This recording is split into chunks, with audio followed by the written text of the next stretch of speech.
नमस्कार दोस्तों, मैं जितेंद्र बैसला रामबाण एकेडमी के YouTube चैनल पर आपका हार्दिक स्वागत करता हूं। रामबाण एकेडमी की तरफ से आप सभी को स्वतंत्रता दिवस की हार्दिक शुभकामनाएं।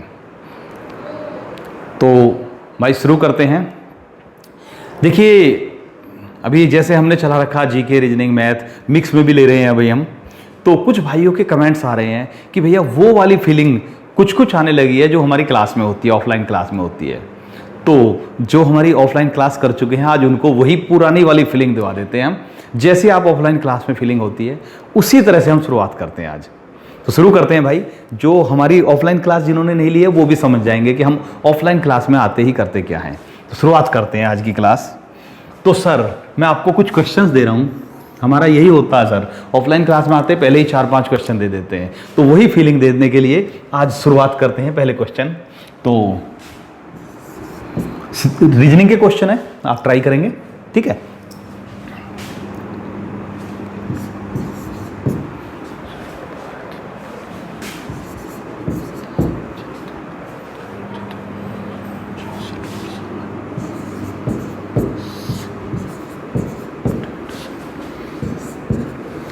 मतलब पहली सीरीज है 2, 12, 36, 80, 150, उसके बाद क्या।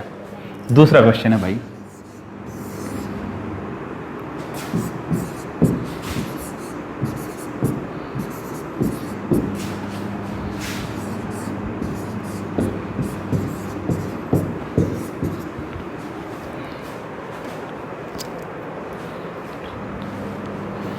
तीसरा सवाल है भाई,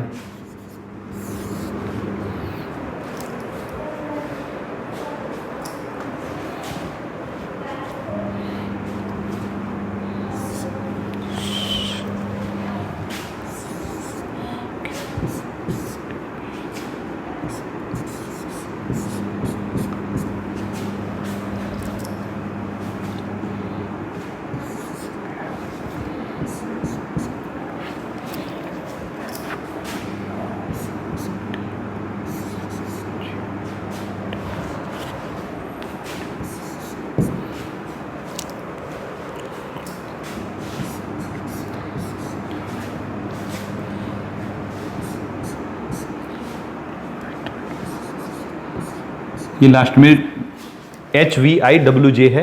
इसके बाद बताना क्या आएगा सर। तो ये 3 क्वेश्चन है भाई सीरीज के, ट्राई कीजिए भाई, वीडियो पॉज करके आराम से कीजिए। ओके भाई, आपने इन सवाल के लिए आप 2 या 3 मिनट ले सकते हो सर। ट्राई करते हैं सर। तो पहला सवाल, पहले सवाल में हमने क्या नियम लगाया वो देखिए। ये 2 है, ये है 1 का स्क्वायर प्लस 1 की क्यूब। 1 के स्क्वायर और 1 की क्यूब को जोड़े तो 2 मिल रहा है। 2 का स्क्वायर और 2 की क्यूब, ठीक है, यानी 8 और 4 को जोड़े 12 मिल रहा है। 3 का स्क्वायर और 3 की क्यूब को जोड़े तो 36 मिल रहा है। तो स्क्वायर क्यूब, 1 का स्क्वायर 1 की क्यूब, 2 का स्क्वायर 2 क्यूब, 3 का स्क्वायर 3 की क्यूब, 4 का स्क्वायर 4 की क्यूब, 5 का स्क्वायर 5 की क्यूब। लास्ट में आंसर क्या आएगा? 6 का स्क्वायर और 6 की क्यूब, यानी 36 और 216 को जोड़ना है। 252 आंसर आ गया, ठीक है। आंसर है 252। चलें आगे। ओके सर, पहला सवाल हो गया। दूसरे क्वेश्चन पर आते हैं।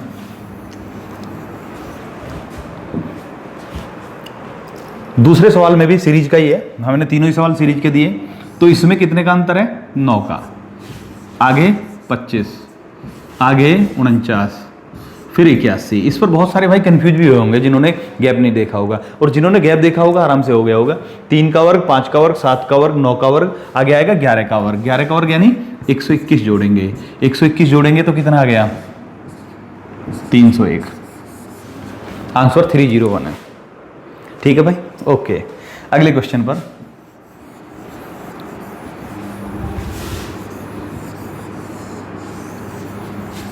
ठीक है, तो इस क्वेश्चन पर आते हैं सर। देखिए, बहुत आसान सवाल है। इसमें जो सीरीज चला रखी है हमने उसको देखते हैं। पहले यहां से पकड़ते हैं C, D, E, फिर एक एक छोड़कर। कोमा पर ध्यान ही मत दीजिए आप, ठीक है। वो 5-5 का अलग बना दिया हमने कंफ्यूज करने के लिए। तो C, D, E, F, G, H, I, J। एक तो ये चल रहा है, दूसरा चल रहा है Q, R, S, T, U, V W, अब डब्ल्यू के बाद क्या आएगा एक्स, ठीक है, Y Z, X Y Z आएगा, और बीच में क्या आएगा C D E F G H I J K L, हो गया सर, ठीक है, ओके सर। चलिए 2 सवाल और ले लेते हैं ऐसे ही। हम ऑफलाइन क्लास में यही कराते हैं कि पहले 4-5 सवाल कराइए प्रैक्टिस, जिससे कि बार बार बच्चे की प्रैक्टिस होती रहे सर, ठीक है। तो 2 क्वेश्चन और लेते हैं सर। एक क्वेश्चन क्या है,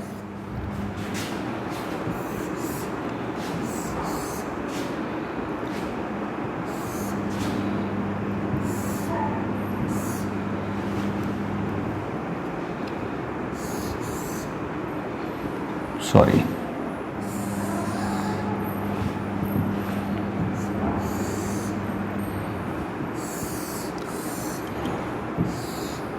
सीधा मान के चलना, ठीक है। पहला सवाल है कि इसमें कितने त्रिभुज हैं। दूसरा क्वेश्चन ले लेते हैं हम,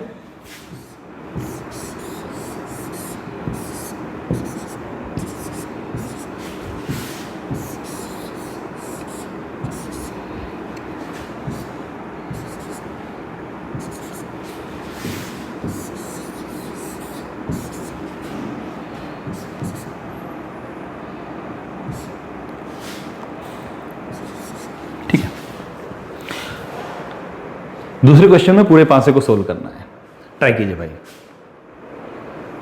ओके सर, तो सर पहले सवाल पर आते हैं सर। देखिए इस टाइप के सवाल हमने बहुत सारे कराए हैं, लेकिन उसमें जो होता है कि अगर आपने थोड़ी सी भी लापरवाही कर दी तो गलत हो जाएगा सवाल, क्योंकि हमने इस टाइप के कराए हैं आपसे।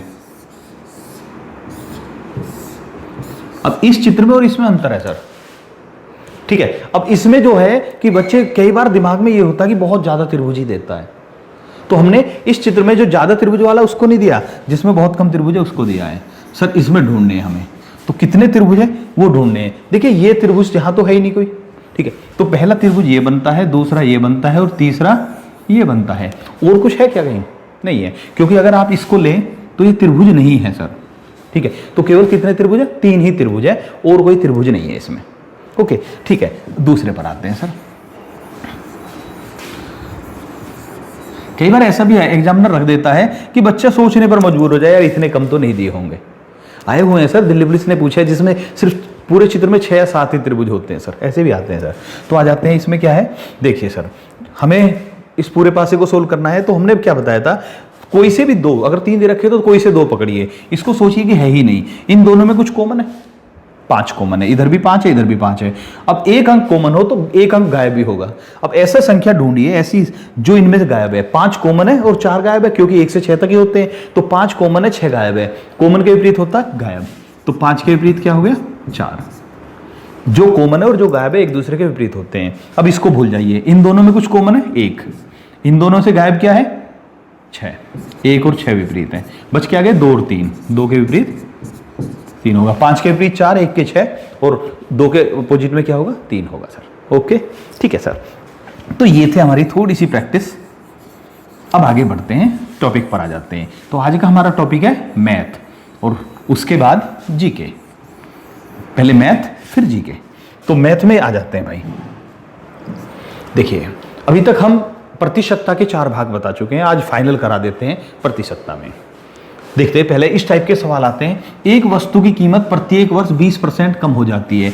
यदि वस्तु की वर्तमान कीमत 3200 रुपये हो तो 2 वर्ष बाद वस्तु की कीमत कितने रुपए होगी? ठीक है, अब देखिए सर सिंपल सी बात है। देखिए पहले ये देखिए कि कीमत जो घट रही है या बढ़ रही है, किसी चीज में परसेंट में वृद्धि हो रही है या कमी हो रही है सर। ठीक है, तो कह रहा है प्रत्येक वर्ष 20% कम हो रही है। तो आपको करना क्या है कि जैसे कह रहा है वर्तमान कीमत, वर्तमान है 3200, 2 वर्ष बाद की पूछ रहा है, 2 वर्ष बाद वस्तु कीमत घट जाएगी ना सर, तो इसमें से 20% घटाना है। तो मैंने एक तरीका बताया था कि जितना घटाना है 100 - R/100, एक पहले साल, फिर दूसरे साल 80/100। ठीक है सर, 3200 × 80/100 × 80/100, पहले साल 20%, दूसरे साल 20%। अगर कहता पहले वर्ष 20% कम हुई, दूसरे वर्ष 10%, तो 80/100 × 90/100। क्लियर होगा? अब आ जाते हैं सर, काट लेते हैं। 1 2 3 4, 1 2 3 4, 8 × 8 = 64 × 32 करें तो 2048। क्योंकि 32 का वर्ग 1024 होता है, उसका दोगुना करना है, 2048 आंसर आ गया सर। कोई दिक्कत नहीं, ठीक है सर। तो बस ये ध्यान रखना कि जो पुराना है हमारा, जैसे ये कह रहा 3200 रुपये कीमत थी, पहले वर्ष 20% कम हुआ 80/100, फिर दोबारा 20% कम हुआ, फिर 80/100, ठीक है, ओके। इस टाइप के ये सवाल लैंग्वेज बनाकर दे दिया, लेकिन मैं पहले शायद दूसरे या तीसरे पार्ट में करा चुका हूं इस टाइप के सवालों को। लेकिन इसमें जो सावधानी की बात है वो देखिए सर, इसमें ध्यान से देखिए भाई। ये कह रहा एक वस्तु की कीमत प्रत्येक वर्ष 20% कम हो जाती है। यदि वस्तु की वर्तमान कीमत 3200 रुपये है तो 2 वर्ष पहले वस्तु की कीमत कितने रुपए थी? बिल्कुल सेम लग रहा है, लेकिन अंतर क्या है वो देखिए। जो अभी हमने किया उसमें पूछ रहा 2 वर्ष बाद, 2 वर्ष बाद वस्तु की कीमत कितनी होगी। इसमें पूछ रहा है 2 वर्ष पहले वस्तु की कीमत कितने रुपए थी। दोनों में वर्तमान दे रखा है। अब आप देखिए कि वर्तमान 3200 रुपये है, तो इसका मतलब 2 वर्ष घटने के बाद 3200 हुई होगी ना सर। बस ये ध्यान रखना है कि 3200 घटने के बाद है, डिक्रीज होने के बाद 3200 बचती है। तो मान लिया घटने से पहले 2 वर्ष पहले थी A रुपये, फिर उसमें से घटी 20%, फिर कमी हुई 20%, इतना होने के बाद तभी तो 3200 मिली सर। उसमें 3200 में 80/80 80/80 की गुणा की थी, ठीक है, समझ में आ गया। क्योंकि ये ओरिजिनल कीमत थी 2 साल पहले, उसके बाद 20% का लॉस हुआ, फिर 20% घटा दिया, फिर 3200 मिला सर। ये ध्यान रखना बस। अब 1 0 2 0 निकाल लो।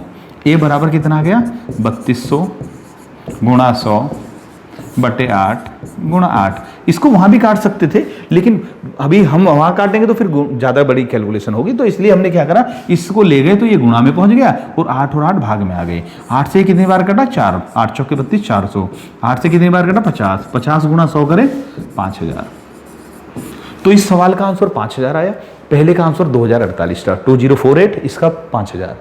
बस ये ध्यान रखना है कि कौन सा दे रखा है, घटने के बाद का या बढ़ने के बाद का, क्योंकि वृद्धि भी हो सकती है। पहला भी देकर बाद का पूछ सकता है, बाद का देकर पहला पूछ सकता है। ये ध्यान रखना, बस लैंग्वेज पर ध्यान रखें और कुछ नहीं है। तीसरे सवाल पर आते हैं। ऐसा ही है, एक शहर की जनसंख्या प्रत्येक वर्ष 10% बढ़ जाती है।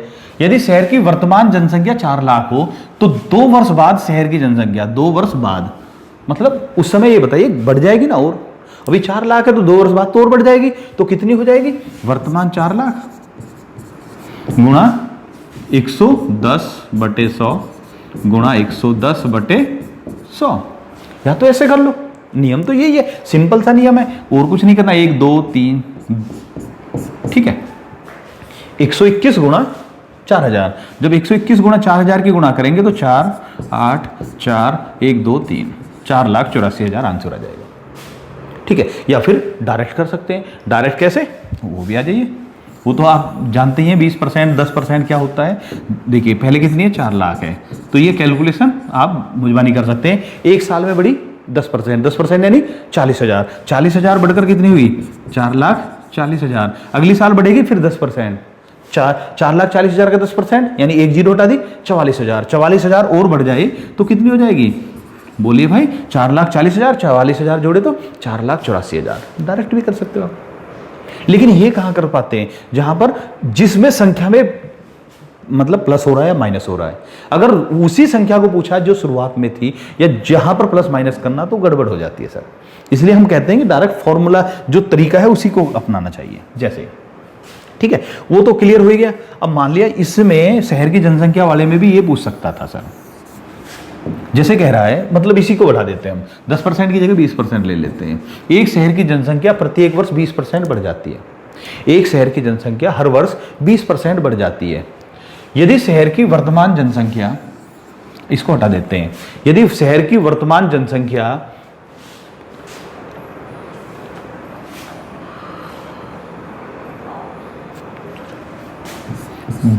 10,80,000 हो तो 2 वर्ष पहले कितनी थी, बस ये पूछ रहा है। वर्तमान में 10,80,000 है, 2 वर्ष पहले कितनी थी, और 20% बढ़ रहा है। तो देखिए 2 वर्ष पहले की पूछा है, ये वर्तमान है, मैं लिख देता हूं। तो 2 पहले कितनी थी, ठीक है। तो जो घटोत्तरी या बढ़ोतरी हुई होगी वो 2 साल पहले की में हुई होगी ना सर। तो मान लिया उस समय थी A, उसमें 20% बढ़ी, फिर दूसरी बार 20% बढ़ी, फिर हुआ 10,80,000, ठीक है। तो अब इसको हम 2 जीरो से 2 जीरो निकाल लिया, 100 और 12 को इधर ले गए, ठीक है। तो 12 से कितनी बार कट गया? 9 बार। 12 से 9 बार कटा, 1 2 3 4, ठीक है। फिर 12 से काटे तो 12 से 12 7 84, 6 बच गया, 12 पंजे 60, 7500 गुणा 100 करें तो 7.5 लाख आ गई सर, ठीक है। 7,50,000 आंसर। तो 2 वर्ष पहले 7,50,000 थी। तो बस सवाल वही है, घटोतरी बढ़ोतरी कोई भी हो, लेकिन बस अंतर याद रखना कि जो वृद्धि वाले हैं वृद्धि वाले में वृद्धि का लगाएंगे, कमी वाले में कमी का लगाएंगे। ऐसा नहीं कि बाद की पूछ रहे हैं तो वृद्धि लगा दी, पहले पूछ रहे तो कमी लगा दी। एक वृद्धि वाले में वृद्धि का ही तरीका लगेगा सर, ठीक है। ओके, बहुत सारे उल्टा कर देते हैं तो गड़बड़ हो जाती है। अगले सवाल पर आते हैं। किसी परीक्षा में 35% छात्र गणित में और 32% अंग्रेजी में फेल हुए। यदि 28% छात्र गणित और अंग्रेजी दोनों में फेल हुए हो तो कितने % छात्र दोनों विषयों में पास हुए? सर देखिए, इसके लिए बहुत आसान सा एक तरीका है। ये ऐसे सवाल हैं जो ज्यादातर बच्चों को परेशान करते हैं। इसको क्योंकि अगर वो समझते नहीं तो रटवा लेते हैं तो गड़बड़ हो जाती है सर। तो आ जाते हैं इसके लिए। देखिए यहां पर देखिए कि इसने गणित और इंग्लिश कह रहा है, तो हम लिख लेते हैं गणित के लिए मैथ, इंग्लिश के लिए ई, और दोनों के लिए ये हो गया सर। अब इसमें क्या होता है, पास और फेल। मैं समझाने के लिए लिख रहा हूं, आपको कुछ नहीं लिखना, बस याद रखना, ठीक है। किसी परीक्षा में 35% छात्र गणित में और 32% अंग्रेजी में फेल हुए। गणित में 35%, 32% इंग्लिश में फेल हुए, फेल दे रखा है। और अंग्रेजी 28% छात्र गणित और इंग्लिश दोनों में फेल हुए, ये भी फेल दे रखा है। देखिए सर, बहुत आसान तरीका सर। पहली बात तो देखिए, अगर वो तीनों फेल दे रखे हैं तो आप डायरेक्ट फॉर्म चित्र बना देंगे, एक चित्र बनाएंगे हम, कैसे बनाएंगे वो भी बता जाते हैं। और अगर तीनों पास दे रखे हैं तो भी आप डायरेक्ट कर देंगे सर। लेकिन सवाल तब गड़बड़ करता है जब कुछ फेल दे रखे, कुछ पास दे रखे हैं। तो अब देखिए सर, याद रखना, अगर ये कह रहा है कि 35% गणित में फेल हुए हैं तो इसका मतलब ये है कि 65% पास हुए हैं। इसको 100 में से घटा देंगे तो पास मिल जाएगा, इसको 100 में से घटा देंगे फेल मिल जाएगा, 68% मिल गया सर। फेल को पास 100 में से घटाए तो पास को घटाए तो 100 फेल मिल जाता है सर। 100 में से ही घटाना सर। लेकिन याद रखना, सिंगल सब्जेक्ट के लिए ये कर सकते हो आप, डबल सब्जेक्ट में ये नहीं कर सकते। आप यहां पर 72 नहीं लिख सकते सर, ये ध्यान रखना बस भाई। क्योंकि अगर कोई कहे कि 28% दोनों सब्जेक्ट में फेल, 72% दोनों में पास, तो इसका मतलब ये तब होता है जब भैया ऐसा कोई नहीं है जो इंग्लिश में पास है गणित में फेल है, या गणित में पास है इंग्लिश में फेल है। ऐसा भी तो होते हैं कुछ, एक में पास दूसरे में फेल। तो ये इसीलिए ये अप्लाई नहीं होता सर। तो याद रखना, 100 में से किसको घटा सकते हो आप? सिंगल सब्जेक्ट को घटा सकते हो, डबल सब्जेक्ट को नहीं घटा सकते, ठीक है। इसके बाद सर, ये बहुत कंफ्यूज करता है बच्चों को। हालांकि इस सवाल में हमें इसको घटाने की जरूरत नहीं है। तो जब हमें देखिए, अगर हमें सारे एक ही वाले दे रखे, या तो फेल वाले दे रखे या पास वाले दे रखे, तो हमें कुछ करने की जरूरत नहीं है। लेकिन अगर कुछ फेल दे रखे, कुछ पास दे रखे हैं, तो सभी को एक सही सीध मिलाना, या तो फेल मिलाइए या पास मिलाइए। अब कैसे लाएंगे? इनको निकाल लेंगे सर, सिंगल वाले को, डबल वाले को साथ छेड़खानी मत करना प्लीज। अब आ जाते हैं कैसे, उस पर भी अगले सवाल में और क्लियर होगा सर। अब क्योंकि हमारे तीनों फेल वाले हैं, तो अब आपको क्या करने, 2 सर्किल खींचने हैं जो एक दूसरे को काट रहे हों, ठीक है। यहां पर मैथ लिख लो, यहां पर इंग्लिश लिख लो। मैथ में कितने हैं? ये फेल के सर्किल है, क्योंकि ये सारे फेल है, ठीक है। तो मैथ में कितने लिखिए, बाहर लिखिए 35, मैथ के सर्किल के बाहर। इंग्लिश के सर्किल के बाहर लिखिए 32, और दोनों में 28 है, तो ये कॉमन लिख लीजिए 28। जो दोनों वाले हैं जहां क्रॉस करेंगे उसमें लिखना आपको, बस ये ध्यान रखिए। सवाल हो गया सर। आपको 2 सर्किल बनाने, या तो जो सर्किल बनेंगे या तो वो सारे के सारे फेल से लेंगे या सारे के सारे पास से लेंगे। तो अब आ जाते हैं, मैथ के 35, इंग्लिश के 32 और बीच में 28। 35 में से 28, ये टोटल 35 है, जिसमें 28 यहां रहा, तो इसका मतलब यहां पर कितने बचेंगे? 7। ये टोटल 32 है, जिसमें 28 यहां रहा, तो यहां कितना बचेगा? 4। ये टोटल सर्किल 32 का है, जिसमें 28 कॉमन है, तो यहां 4 बच गए। ये टोटल 35 का है, 28 कॉमन है, तो कितने बचे? 7। अब इसको भूल जाइए, अब अंदर वाले को जोड़ लीजिए। 28, 4, 32 और 7 39, 39 आ गया, ठीक है। ये फेल है, पहले में फेल, दूसरे में फेल, दोनों में फेल। तो फेल कितने हैं? 39। बाकी जो बचे वो दोनों में पास है।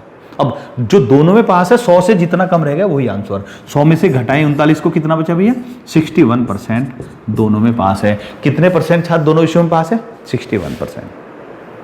क्लियर हुआ? अभी बहुत सारे भाई कंफ्यूज हो गए होंगे, अगले सवाल को और करेंगे तो अच्छा आएगा। बस याद रखना ये सारे फेल वाले आ जाएं या सारे पास वाले आ जाएं, एक सीध के तीनों आ जाएं तो आप चित्र बना लेंगे ऐसा।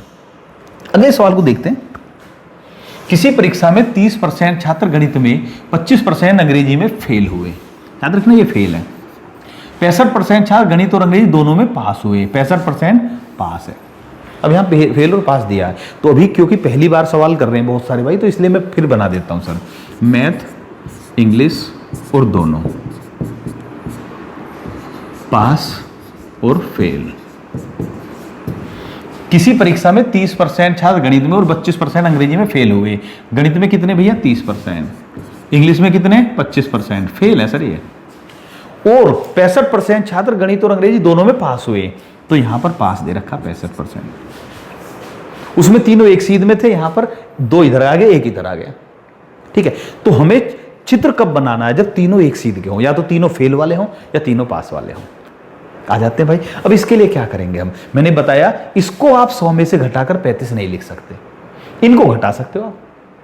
इनको 100 में से घटाया जा सकता है, इसको नहीं घटा सकते, दोनों वाले को। तो हम इन्हीं को घटाएंगे। ये फेल की जगह पास ले लेते हैं, यहां पर पास ले लेते हैं। 100 में से 30 गया 70, 25 गया 75। ठीक है, इसका बना दीजिए अब ये वाला चित्र। तो देखते हैं कितना हो गया भैया? ये 70, ये 75, ये 65, दोनों का 65। यहाँ कितना बचा? 5, यहाँ बचा 10।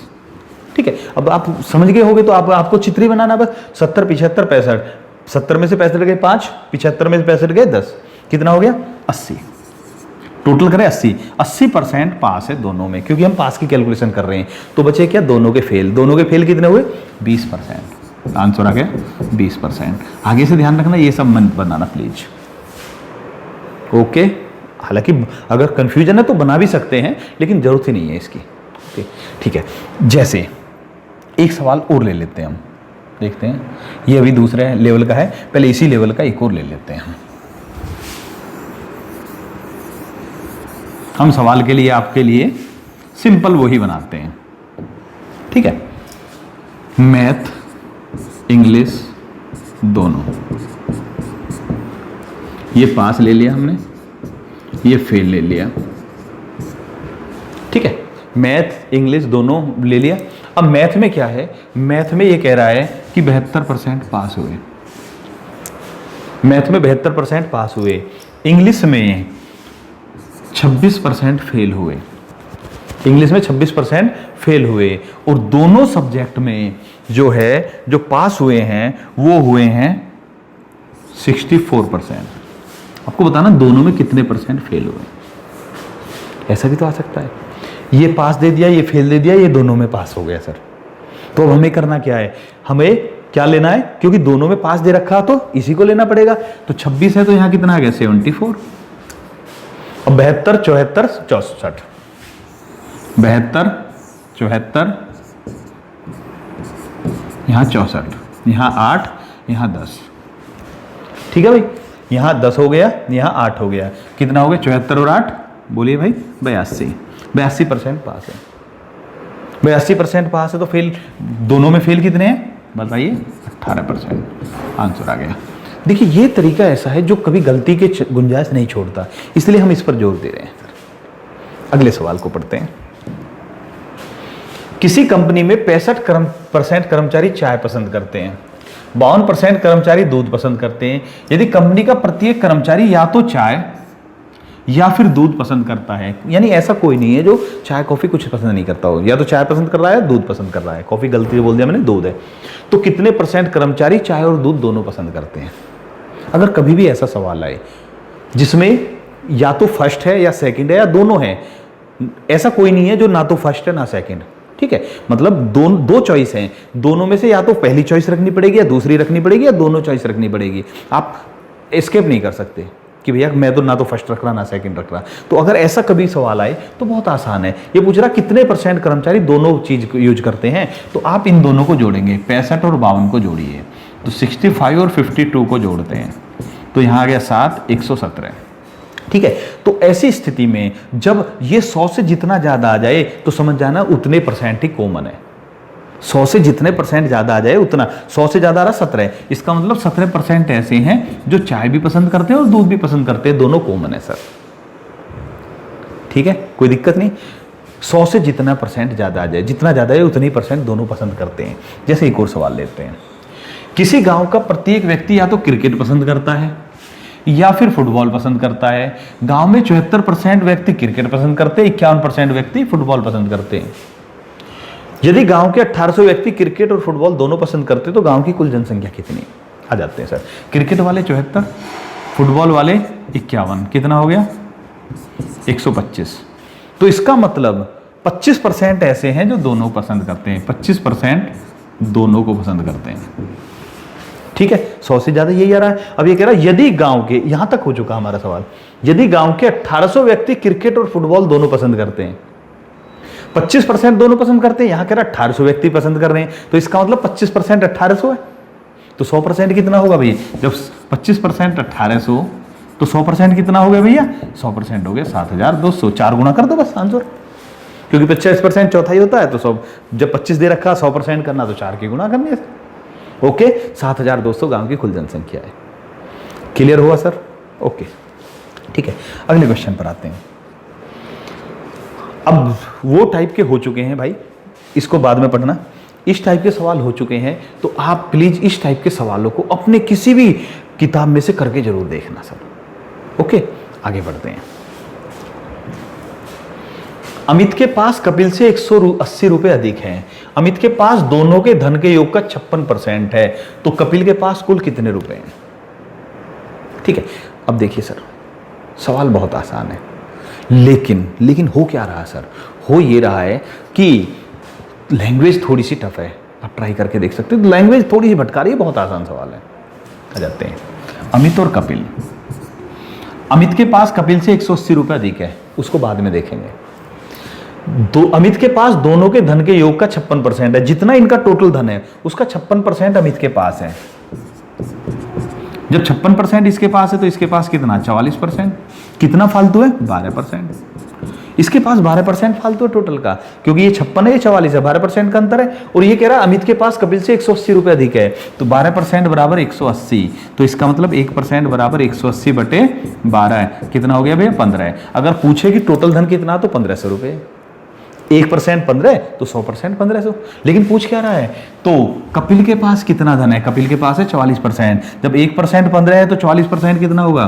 44 गुणा 15, 15 चौके 60, 6 15 चौके 60 और 6 66 आंसर।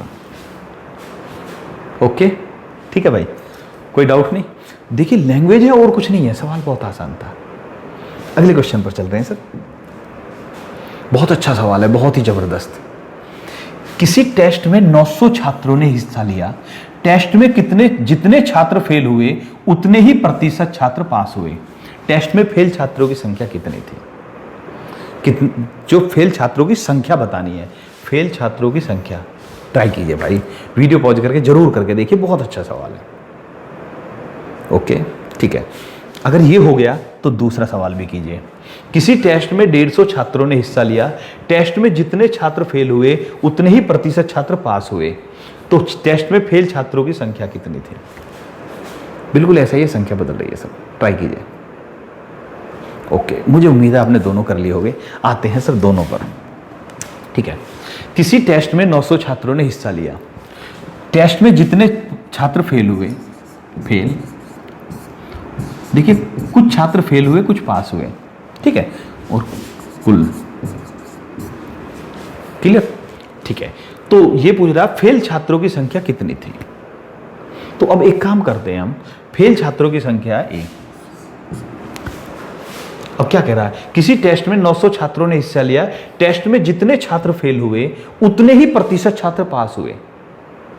फेल हुए ए, लेकिन पास हुए उतने परसेंट, A%। बस ये ध्यान रखना लैंग्वेज पर कि फेल हुए ए, पास हुए A% पास हुए। अब ये A% किसका है? टोटल का, ठीक है भाई, टोटल का ही तो A% है। तो देखिए सर, अब हो गया सवाल। बस अगर आपने इस पर ध्यान दे दिया तो पास कितने हुए? 900 का A%, ठीक है। कोई दिक्कत नहीं। जितने छात्र फेल हुए उतने प्रतिशत छात्र पास हुए हैं, 900 का A%। और अगर इन दोनों को जोड़े तो बराबर कुल छात्र कितने, 900। फेल और पास को जोड़ देंगे तो कुल छात्र, 2 जीरो से 2 जीरो निकल गया, तो 9A और A कितना हो गया, 10A। 10A बराबर 900, तो A बराबर कितना, 90।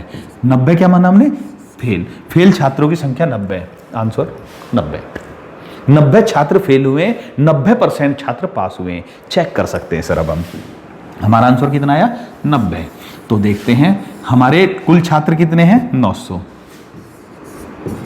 फेल छात्र हैं 90, तो पास छात्र हैं 900 का 90%। 900 का 90% आप चाहें तो अलग निकाल सकते हैं, 810 बैठेगा, 810। ठीक है, 900 का 90% पास हुए, फेल हुए 90, कुल हो गए 900। ओके, क्लियर है ना, जोड़ कर देख लीजिए, आंसर वही आ रहा है। दूसरे सवाल पर आते हैं। किसी टेस्ट में, यहां पर भी वही लगाते हैं हम, फेल, पास और कुल। फेल कितने हुए, ए छात्र फेल हुए, पास हुआ 150 का A%, 150 का A%, कुल छात्र हैं 150। जितने छात्र फेल हुए उतने ही प्रतिशत छात्र पास हुए हैं, तो ये भी ऐसा ही है सर। ओके, तो 50 से 3 बार कट गया, ये 2 बार कट गया, तो A और 3/2A कितना हो गया सर, इन दोनों को जोड़े तो 2A और 3A 5A, 5A/2 बराबर 150। तो A बराबर कितना आ जाएगा, 2 और 5 को इधर ले गए, कितना आ गया भैया, 60।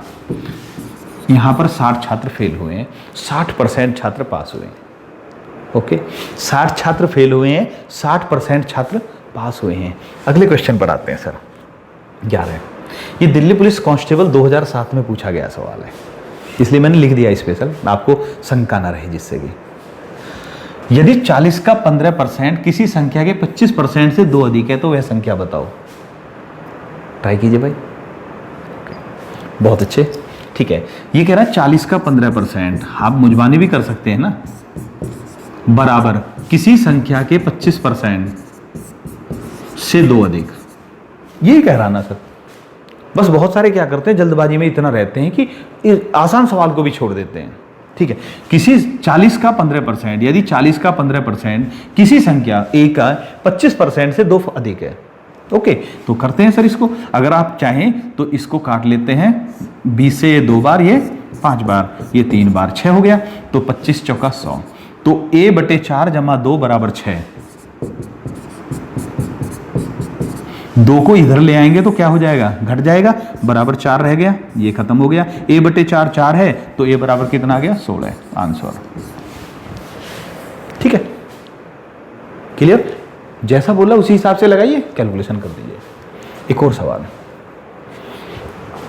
एक बल्लेबाज ने अपनी किसी पारी में कुल 80 रन बनाए। इस पारी में उस बल्लेबाज ने 4 छक्के और 8 चौके लगाए, तो उसने कितने प्रतिशत रन दौड़कर बनाए। ट्राई कीजिए भाई। ओके, ठीक है, कुल रन देखते हैं सर, बहुत आसान तरीका, कुल रन 80। लेकिन मेन बात क्या है कि बहुत सारे क्या करते हैं कि जल्दबाजी में ऐसे होते हैं, ऐसे सवाल भी गलत कर देते हैं। ठीक, चौके और छक्के, उसने 8 चौके लगाए हैं, 8 चौके से 32 रन बन गए। उसने 4 छक्के लगाए हैं, 24 रन बन गए।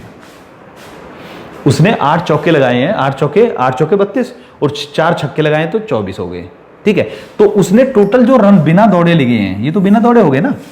ठीक है, कितने हो गए, 56 रन। ये बगैर दौड़े 56 रन है, तो बाकी तो दौड़ कर है, दौड़कर कितने हुए, 24 रन।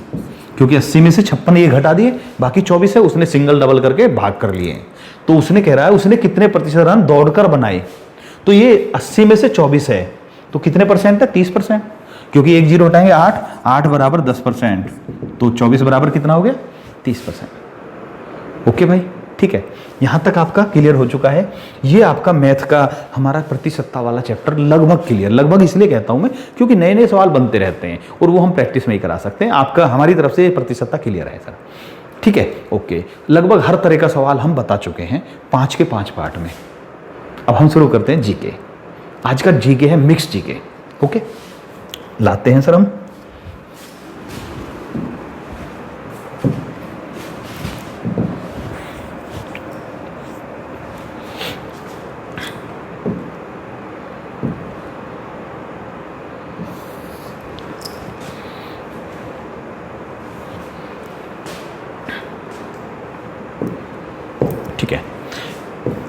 तो मिक्स जीके में आ जाते हैं भैया। देखते हैं पहला सवाल है, सिमलीपाल अभ्यारण्य किस राज्य में स्थित है? ट्राई कीजिए भाई। ओके सर, सही आंसर है उड़ीसा। सिमलीपाल अभ्यारण्य, नंदनकानन अभ्यारण्य, भीतरकनिका अभ्यारण्य उड़ीसा में है। सीमांत गांधी किसे कहा जाता था? सीमांत गांधी, दूसरा सवाल है सीमांत गांधी। आंसर है खान अब्दुल गफ्फार खान। खान अब्दुल गफ्फार खान उर्फ सीमांत गांधी। इनकी एक और उपाधि थी बादशाह खान। सर नोट करते रहना, बादशाह खान। ठीक है, सीमांत गांधी यानी खान अब्दुल गफ्फार खान उर्फ बादशाह खान, ये प्रथम विदेशी व्यक्ति थे जिन्हें भारत रत्न मिला। ठीक है, भारत रत्न प्राप्त करने वाले पहले विदेशी व्यक्ति खान अब्दुल गफ्फार खान, दूसरे नेल्सन मंडेला। ठीक है, उसके बाद एक और चीज थी, इन्होंने एक आंदोलन चलाया था, लाल कुर्ती आंदोलन। ठीक है भाई, आगे बढ़ते हैं सर।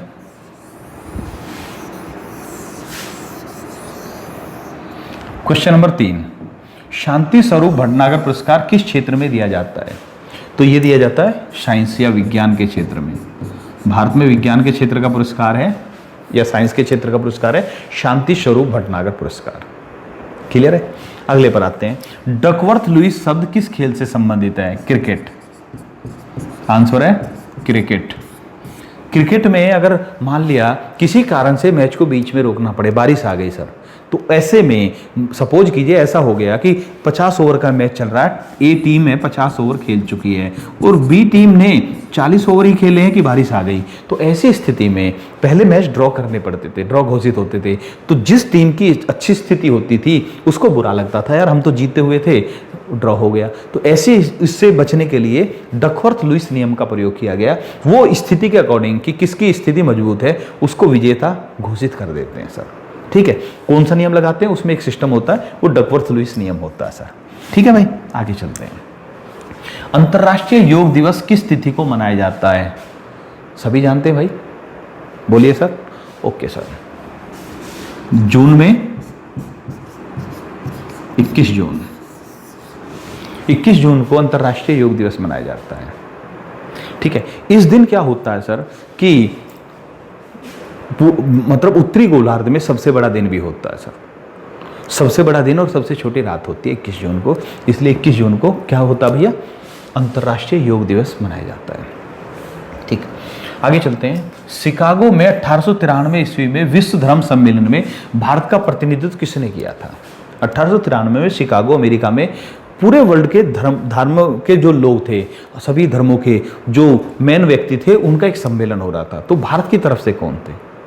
ओके सर, सही आंसर है स्वामी विवेकानंद।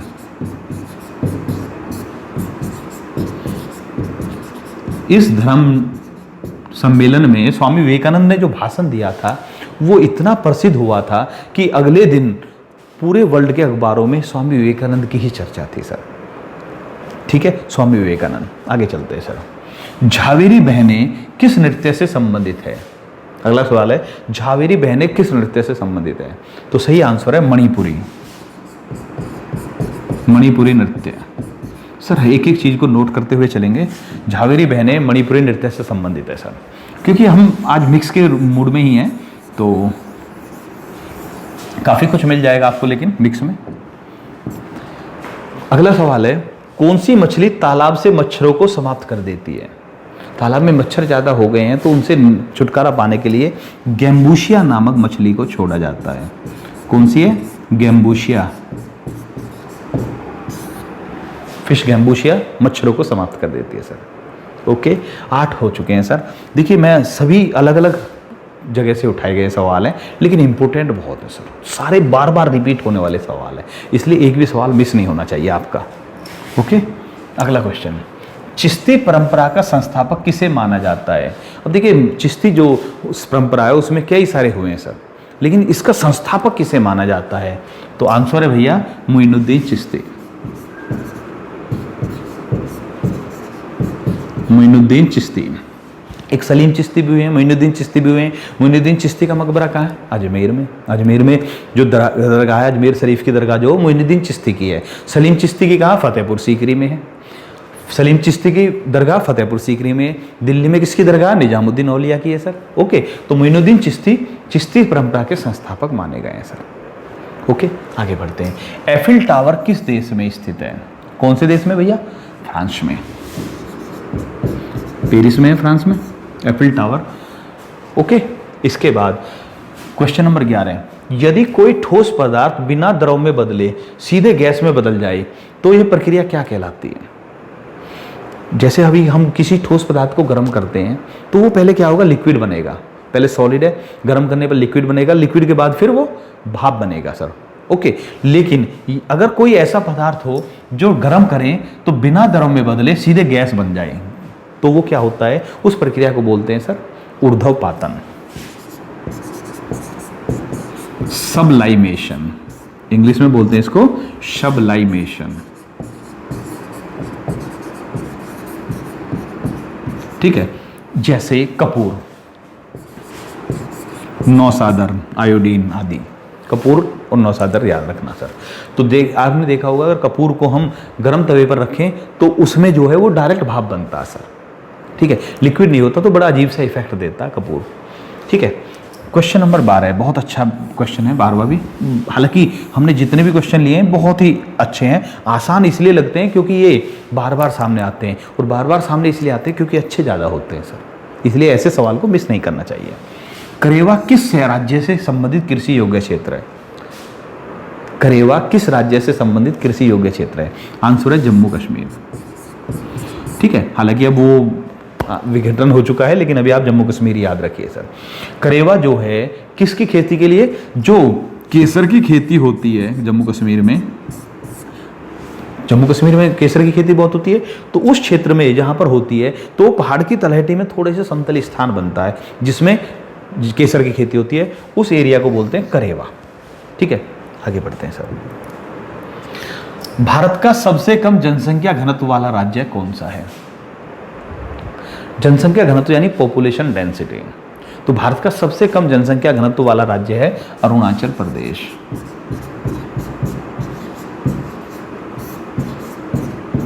और सबसे ज्यादा का कौन सा है? बिहार। वर्तमान में बिहार है, पहले जो था पश्चिम बंगाल हुआ करता था सबसे ज्यादा पॉपुलेशन डेंसिटी वाला। तो सबसे कम वाला है अरुणाचल प्रदेश। ठीक है, पॉपुलेशन डेंसिटी निकालते कैसे हैं? कुल जनसंख्या बटे कुल क्षेत्रफल। अगर राज्य की जनसंख्या को राज्य के क्षेत्रफल से भाग देंगे तो राज्य का पॉपुलेशन डेंसिटी आएगी। पूरे देश की जनसंख्या को पूरे देश के क्षेत्रफल से भाग देंगे तो पूरे देश का पॉपुलेशन डेंसिटी या जनसंख्या घनत्व आ जाएगा सर। ओके, ठीक है। ओजोन परत वायुमंडल के किस भाग में पाई जाती है? किस भाग में पाई जाती है सर ओजोन परत? ठीक है, आंसर है समताप मंडल। वायुमंडल के भाग में मैं बता चुका हूं। ठीक है, और ओजोन परत समताप मंडल में पाई जाती है। ओजोन की खोज क्रिस्पियन स्कोनबैन ने की थी। किसने की थी? क्रिस्पियन स्कोनबैन। ओजोन जो है अल्ट्रावायलेट किरणों को रोकती है, तो मनुष्य के लिए फायदेमंद है, क्योंकि जो सूर्य से अल्ट्रावायलेट किरणें आती हैं अगर वो पृथ्वी पर आ जाए तो स्किन कैंसर होने का चांस बन जाएगा। तो उनको रोकती है ओजोन। ओजोन की खोज की क्रिस्पियन स्कोनबैन ने और समताप मंडल में पाई जाती है। लेकिन याद रखना ओजोन जो है दूरी पर है इसलिए फायदेमंद है। अगर यहां पर होगी तो नुकसान भी दे सकती है, क्योंकि ये थोड़ी सी जहरीली गैस होती है सर। ठीक है, तो ये क्योंकि दूरी पर है, 30-35 किलोमीटर की ऊंचाई पर होती है, तो इसलिए वो किरणों को रोकने के हिसाब से फायदा पहुंचाती है सर। और ओजोन को नुकसान पहुंचाती है CFC, जो हमारे AC और फ्रिज से गैस निकलती है, क्लोरोफ्लोरोकार्बन, CFC जो होती है वो इसको नुकसान पहुंचाती है सर। ठीक है, अगला सवाल है किस देश में इरावदी नदी बहती है? ट्राई कर सकते हैं भाई आप। इरावदी नदी म्यांमार में बहती है। म्यांमार, जिसे पहले बर्मा भी कहते थे, ये इसके उत्तर से दक्षिण की तरफ को बहती है और अंडमान सागर में गिरती है सर। ये मतलब नीचे की तरफ आएगी तो जिधर अंडमान निकोबार है उसकी तरफ आ जाती है, तो अंडमान सागर भी कह सकते हैं। वैसे तो वो क्या बोलते हैं, बंगाल की खाड़ी से थोड़ा सा आगे अंडमान सागर, वैसे पूरा का पूरा हिंद महासागर का ही एक हिस्सा है वो। ओके, लीलावती पुस्तक का लेखक कौन है? लीलावती पुस्तक का लेखक कौन है? Okay sir. भास्कराचार्य या भास्कर द्वितीय, याद रखना, भास्कर द्वितीय भी कहते हैं, भास्कराचार्य भी कहते हैं। ओके, भास्कराचार्य ने ये जो पुस्तक लिखी, ये मुख्य रूप से गणित की पुस्तक है, लेकिन इसमें थोड़ा बहुत खगोल विज्ञान के बारे में भी लिखा हुआ है। पूछा जाए किस विषय की पुस्तक है, बहुत पूछते हैं। लीलावती पुस्तक गणित विषय की पुस्तक है। किसकी भैया? मैथ की पुस्तक है, लेकिन इसमें थोड़ा बहुत खगोल यानी एस्ट्रोनॉमी के बारे में भी हल्का फुल्का सा जिक्र है। कुछ पोर्शन इसका एस्ट्रोनॉमी से जुड़ा हुआ भी है सर। ओके, आगे बढ़ते हैं। महावीर स्वामी की मृत्यु किस स्थान पर हुई थी? ट्राई कीजिए भाई। ओके, महावीर स्वामी की मृत्यु हुई पावापुरी में। अगर आप में से कुशीनगर सोच रहे हैं तो महात्मा बुद्ध की हुई कुशीनगर में। पावापुरी में महावीर स्वामी की मृत्यु हुई थी। कुंडग्राम वैशाली में जन्म हुआ था इनका, पावापुरी में मृत्यु हुई। ठीक है, कोई दिक्कत तो नहीं सर? इसके बाद चलते हैं। कौन सी जल संधि अंतर्राष्ट्रीय तिथि रेखा के समांतर है? अंतर्राष्ट्रीय तिथि रेखा यानी 180 डिग्री देशांतर रेखा, अंतर्राष्ट्रीय तिथि रेखा कहते हैं। उसके समांतर है बेरिंग जल संधि। समांतर यानी पैरेलल। बेरिंग स्ट्रेट, जल संधि स्ट्रेट होता है, तो बेरिंग स्ट्रेट जो है इंटरनेशनल डेट लाइन के पैरेलल है सर। क्लियर हुआ? आगे चलते हैं। सागर माथा किसे कहा जाता है? सागर माथा किसे कहते हैं? हिमालय को। ठीक है, सागर माथा किसे कहते हैं? हिमालय को। एक और सवाल, नागार्जुन सागर परियोजना कौन सी नदी पर स्थित है? बता चुके हैं, नागार्जुन सागर परियोजना कृष्णा नदी पर स्थित है। कौन सी नदी पर? कृष्णा नदी पर है सर नागार्जुन सागर परियोजना। ठीक सर जी, ये हमने कुछ जीके लिए। जीके में मिक्स थोड़ा सा ये था कि आज टॉपिक ना करें, तो मिक्स के लिए, क्योंकि कई जगह अलग अलग से जानकारी आई तो थोड़ा अच्छा सा लगता है, आपको भी बेटर फील होता है सर। ठीक है, तो आज की वीडियो में हम इतना ही रखते हैं सर। फिर से एक बार सभी को स्वतंत्रता दिवस की हार्दिक शुभकामनाएं। जय हिंद, जय भारत।